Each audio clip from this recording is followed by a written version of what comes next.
क्या आप जानते हैं, एक ऐसा राजा भी हुआ था जिसे जाटों का प्लेटो कहा गया, जिसने अपनी वीरता, कूटनीति और न्यायप्रियता से मुगलों, अफगानों और मराठों तक को चुनौती दी। आज हम जानेंगे महाराजा सूरजमल की कहानी, जो न सिर्फ जाटों के बल्कि पूरे भारत के महान राजा थे। महाराजा सूरजमल का जन्म 13 फरवरी 1707 को हुआ था। इनके पिता राजा बदन सिंह थे, जो भरतपुर के पहले मान्यता प्राप्त जाट शासक थे। सूरजमल बचपन से ही वीर, बुद्धिमान और दूरदर्शी थे। उन्हें पढ़ाई के साथ साथ युद्ध कौशल और कूटनीति की भी शिक्षा मिली। 1756 में पिता बदन सिंह की मृत्यु के बाद सूरजमल ने गद्दी संभाली। गद्दी संभालते ही उन्होंने भरतपुर को मजबूत बनाने की ठानी। उन्होंने आधुनिक रणनीतियों से किले, तोपखाने और घुड़सवार सेना को तैयार किया। भरतपुर का लोहागढ़ किला उनकी शक्ति और दूरदर्शिता का सबसे बड़ा प्रमाण है, जिसे अंग्रेज भी कभी जीत नहीं पाए। सूरजमल ने मुगलों की कमजोरियों का फायदा उठाया। 1753 में उन्होंने मुगलों को हराकर दिल्ली तक अपना झंडा फहरा दिया। कई बार मुगलों ने सूरजमल को झुकाने की कोशिश की, लेकिन हर बार वे असफल रहे।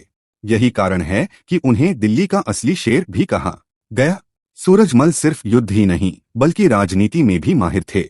उन्होंने समय समय पर मराठों, राजपूतों और यहाँ तक कि अफगानों से भी समझौते किए।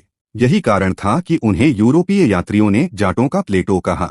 1761 की पानीपत की तीसरी लड़ाई में अहमद शाह अब्दाली और मराठों के बीच संघर्ष हुआ।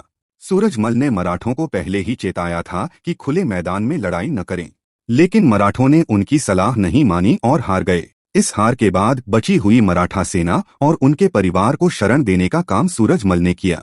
उनकी दरियादिली और दूरदर्शिता यहीं साफ झलकती है।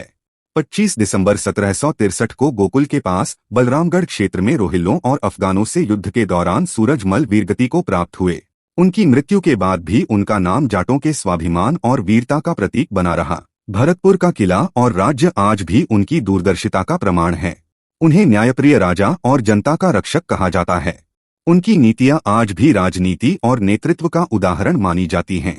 महाराजा सूरजमल सिर्फ जाटों के ही नहीं, बल्कि पूरे भारत के ऐसे शासक थे जिन्होंने हमें सिखाया कि साहस और बुद्धिमानी के साथ अगर जनता का साथ हो तो कोई ताकत हार नहीं सकती। उनका नाम सदियों तक इतिहास के सुनहरे पन्नों में अमर रहेगा। आपको यह कहानी अच्छी लगी हो तो चैनल को सब्सक्राइब करना मत भूलना।